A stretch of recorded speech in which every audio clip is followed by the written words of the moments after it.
Hi, my name is Mike Massey. I'm doing a presentation on concussion syndrome, the unknown facts. These are the areas in which we're going to cover tonight. First off, what is a concussion?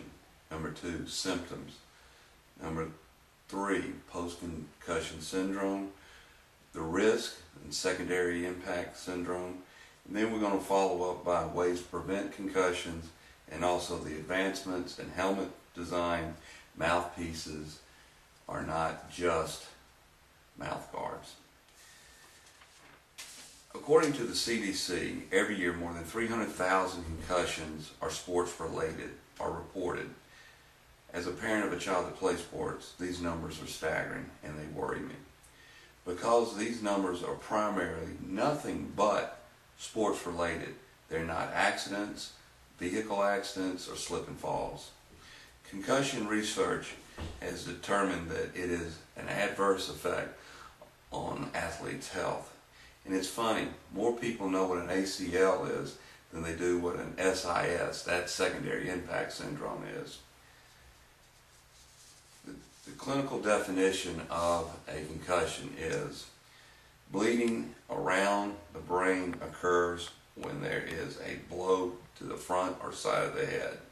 As you can see in this visual aid right here, it shows the skull going forward, making the brain go forward and bruising. There are different symptoms that you must be aware of.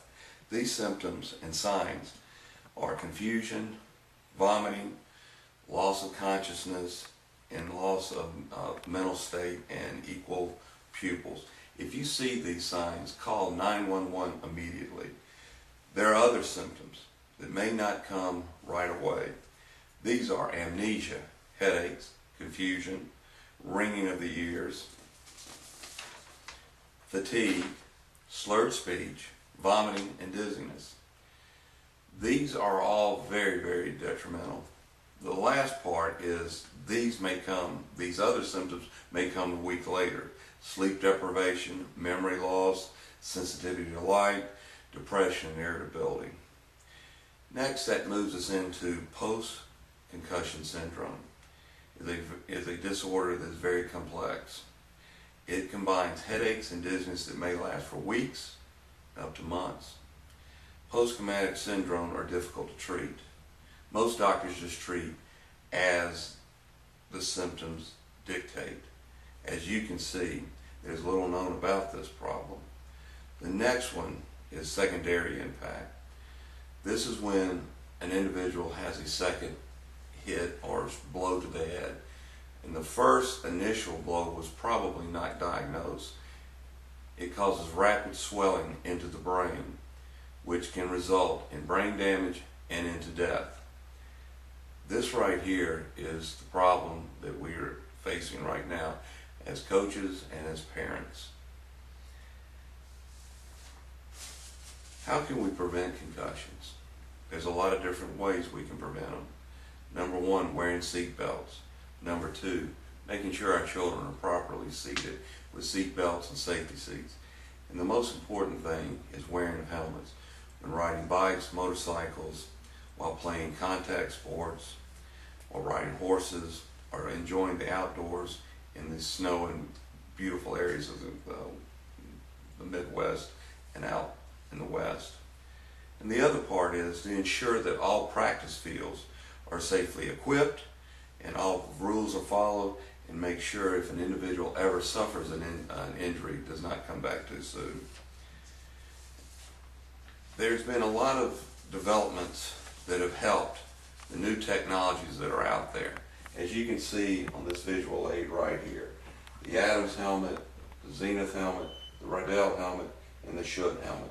All these helmets help fight impact or secondary impact.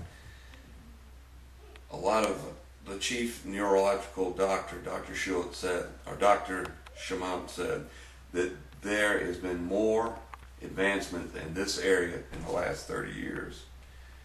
And it has cut the chances of concussions by 30%. The other part, and the last part of the safety equipment, is the mouth guards. As you can tell, someone that gets an impact on the chin, it can result in damaging up into the TMJ area. It can result in a concussion. All these injuries are very serious, as you can see. And as a father and as a coach, it greatly concerns me. I'm very fortunate. I coach on a high school that has the proper equipment, has the proper staffing, and has a certified trainer that's available to all of our children and players. I think that we need to do more for the schools that can't afford it. It is, to me, a shame that there are kids that are going out there, they're risking their life playing a sport that they love, and we have to do something about it. As I said in the beginning, more people know what an ACL is. All it is a surgery and rehab. Sudden impact syndrome can cause death, or it can also cause mental problems for the rest of your life. We're going to move to some questions that were posed to me, and they go as follows. Why are concussions not taken seriously? Well, let's face it. Most kids today try to play through the pain, try to play through the injury so they don't lose time on the field and lose their position. The big hit, the drama and all that, that's great for the people out there. But for the young man that gets hurt and for the family that has to live with his injury, it's horrible. You mentioned secondary impact could be fatal. Why is it more dangerous than the first hit? Well, the first hit's never diagnosed.